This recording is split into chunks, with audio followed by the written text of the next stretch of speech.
educação, educação, educação, educação, educação. Bom dia a todos.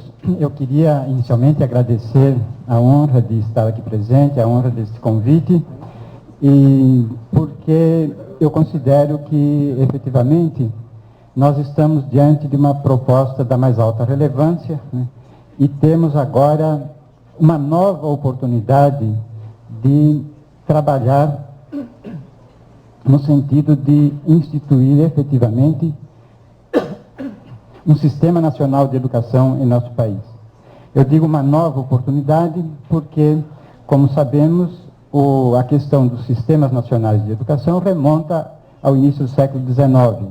A partir daí é que os principais países foram instalando seus sistemas nacionais de ensino, e esta foi a via através da qual se universalizou a escola básica, o ensino fundamental, né, o ensino primário na época, né, e por esse caminho se erradicou o analfabetismo. O Brasil não fez isso e foi ficando para trás, foi adiando essa questão, né. Teve várias oportunidades, mas essas oportunidades foram perdidas, e basicamente porque as elites dirigentes, os grupos políticos, os governos do país nunca assumiram essa questão, né, em âmbito nacional. E esta oportunidade agora, ela tem um aspecto da maior relevância, porque se trata de uma proposta que está tendo a iniciativa e, portanto, tendo o respaldo do próprio governo nacional, né, do próprio Poder Executivo. Eu dizia que nós tivemos várias oportunidades, e a primeira foi logo após a independência, quando se aprovou a primeira lei nacional do ensino primário. Foi a Lei das Escolas de Primeiras Letras, aprovada em 15 de outubro de 1827. Se nós tivéssemos, de fato, implantado escolas de primeiras letras em todas as cidades, vilas e lugares mais populosos, como dizia o artigo 1º dessa lei, nós estaríamos começando a implantar o Sistema Nacional de Ensino no país. No entanto, essa lei ficou letra morta. Em 1834, um ato adicional à Constituição do Império colocou o ensino básico sob a responsabilidade das províncias, que não tinham condições nem financeiras e nem técnicas de dar conta dessa questão. Ao final do Império, nova oportunidade, quando houve um debate bastante acirrado sobre a importância da educação como questão nacional. E aí tivemos a proclamação da República, né?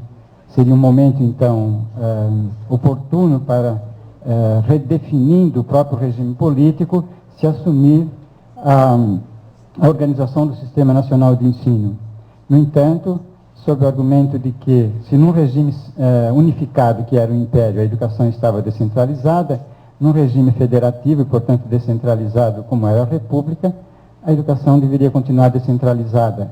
Então, o ensino fundamental continuou sob a responsabilidade dos estados, em que foram transformadas as antigas províncias, e o governo central não assumiu essa questão. Só a partir da década de 30, né, com o desenvolvimento da urbanização e da industrialização, é que a educação começa a ser tratada como questão nacional, né?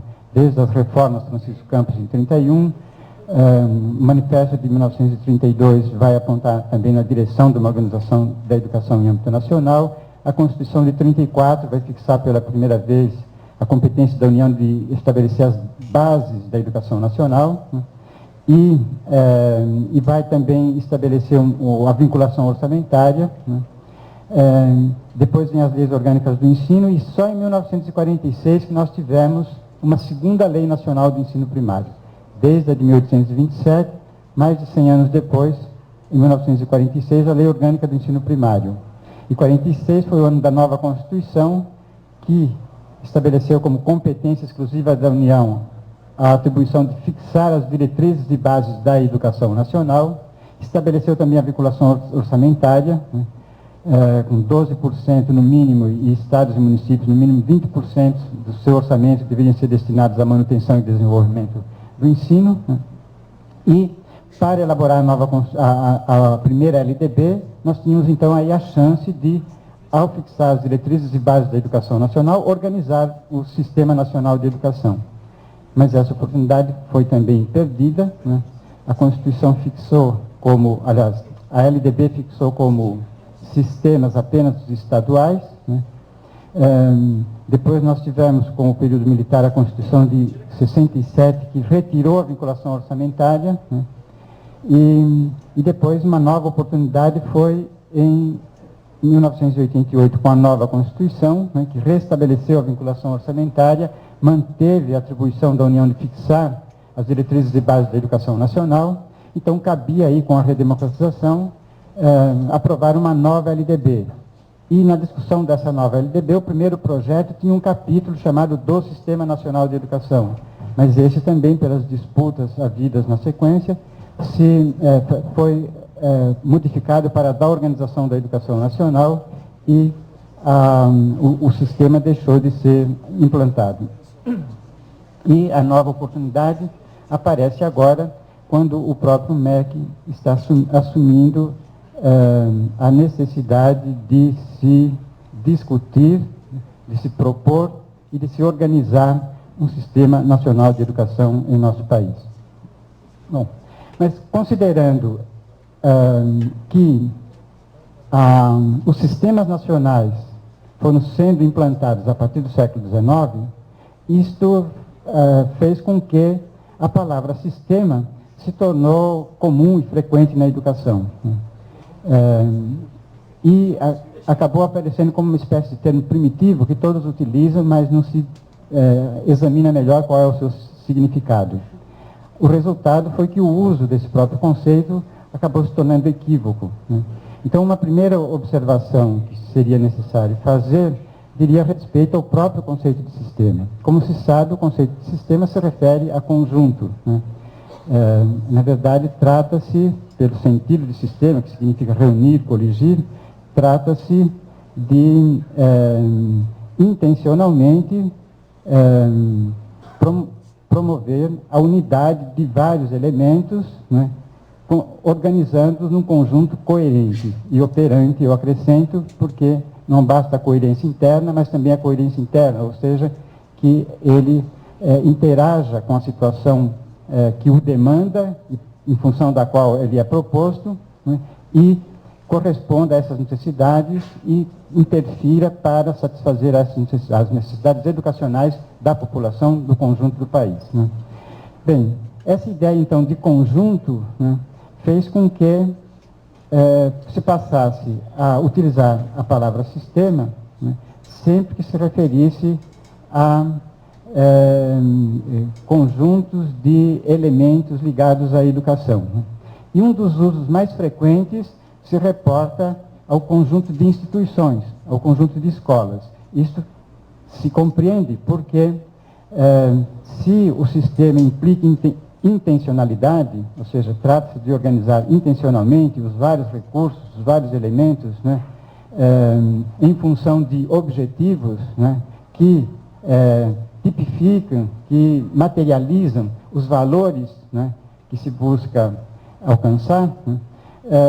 Então, essa intencionalidade remete, obviamente, para a educação institucionalizada. Ou seja, se se trata de sistema, então isso implica que a educação tem que ser sistematizada, né? E a educação sistematizada encontra o espaço mais propício para se desenvolver no âmbito das instituições. Daí, então, a tendência a se considerar o sistema como o conjunto, a reunião de escolas, de instituições, né? E, nesse sentido, sistema acaba virando sinônimo de rede, né? Então, se fala em sistema municipal para se referir ao conjunto das escolas municipais, em sistema estadual de educação para se referir ao conjunto das escolas mantidas pelo Estado, sistema federal e assim por diante. E aí se fala também em sistema de ensino profissional, para se referir ao conjunto das instituições que cuidam do ensino profissional, sistema de ensino superior, sistema de ensino básico e assim por diante, né? Ocorre que, quando a palavra sistema é utilizada nesse sentido, né, ela acaba deslocando e deixando de contemplar elementos chaves do conceito de sistema, né, que dizem respeito, né, à autonomia e, portanto, a normas próprias, né. Então, um sistema não pode se constituir se ele não for, se ele não dispuser de normas próprias. E, portanto, ele goza de razoável autonomia. Mas nós sabemos que na sociedade moderna, né, quem tem a atribuição, a competência, a capacidade de fixar normas válidas para o conjunto, válidas para todos, válidas no âmbito público, é o Estado, né? Então, é o Estado que é capaz de fixar normas, né, que se impõem a todos, né? E, portanto, tem o poder de impor a todos o cumprimento de normas, né? Isso, então, já aponta para o seguinte: o sistema de educação só pode ser público. Então, quando se fala em sistema particular de ensino, né, aí está se fazendo uma analogia, né, com o sistema propriamente dito, pela via do entendimento do sistema como um conjunto de instituições. Então, se fala em sistema particular de ensino para se referir ao conjunto das escolas mantidas pela iniciativa privada. Ora, no entanto, isso, quer dizer, é impossível haver um sistema privado, né, porque as entidades particulares não têm poder de fixar normas válidas para todos. Não têm poder, portanto, de fixar, de fixar normas próprias e, portanto, autônomas relativas ao conjunto, né? Então, é por isso que, na história da educação, nós constatamos que as entidades privadas que atuam em educação só integram o sistema na medida em que fazem parte do sistema público, subordinando-se, portanto, às normas públicas, né? Então, é nesse sentido que, quando se classifica o sistema de educação sob diferentes critérios, como, por exemplo, entidade administrativa, aí se refere a federal, estadual, municipal e particular. Quando se analisa o sistema sob o aspecto, por exemplo, dos graus de ensino, né? Então se fala em sistema elementar, médio, superior, quando se fala no sistema sobre, no que diz respeito à sua natureza, então se diz que ele é oficial, oficializado ou livre, sabe?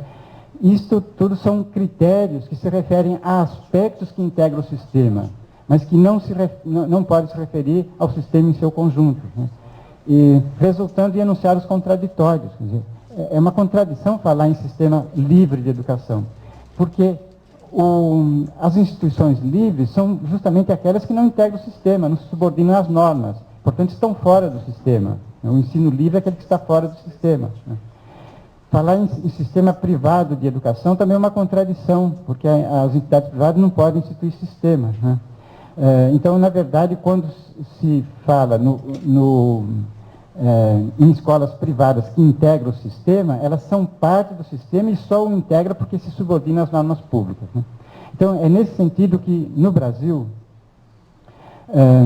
a partir da Constituição de 1946 e da primeira LDB aprovada em 1961, nós passamos a ter apenas dois tipos de sistemas de ensino no país, que era o sistema federal, que abrangia os territórios e tinha caráter supletivo em relação aos sistemas estaduais, e a outra modalidade eram os sistemas estaduais, né, o sistema dos estados e do Distrito Federal, que, segundo a orientação que prevaleceu na primeira LDB, por força do movimento renovador e por indução dos pioneiros da educação, né, eram os sistemas propriamente ditos, né, porque a visão descentralizadora dos pioneiros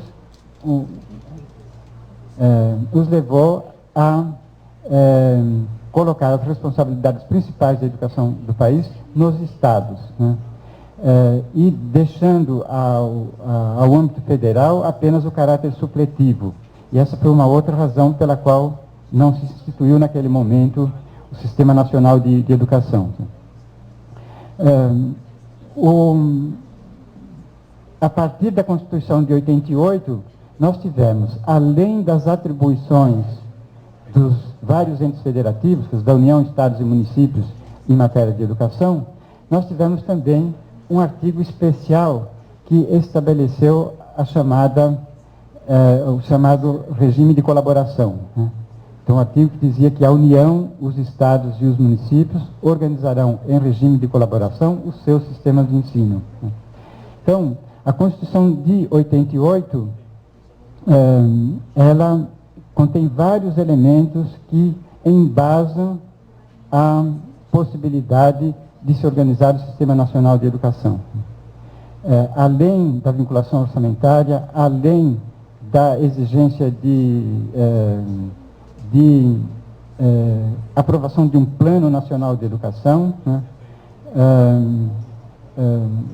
foi mantida a atribuição da União de fixar as diretrizes e bases da educação nacional e, finalmente, o regime de colaboração entre os entes federativos, né? Então, eu já argumentei, a partir da discussão da primeira LDB, que a exigência de fixação de diretrizes e bases da educação nacional, né, impõe a organização do sistema, porque não se fixa diretrizes em âmbito nacional e bases, porque diretrizes dizem respeito aos fins, né, as linhas que devem ser seguidas, as metas, portanto, né, as orientações, né, e bases dizem respeito aos meios, né, aos modos, à forma de organização que vai garantir que aquelas diretrizes possam ser cumpridas, né. Agora, fixar diretrizes e bases em âmbito nacional, né, implica a organização do sistema nacional. Agora, não bastasse isso, ainda a Constituição determina que a educação seja tratada pelos 3 níveis, né, da federação em regime de colaboração. E, portanto, todos devem concorrer para o atingimento das metas, das finalidades da educação.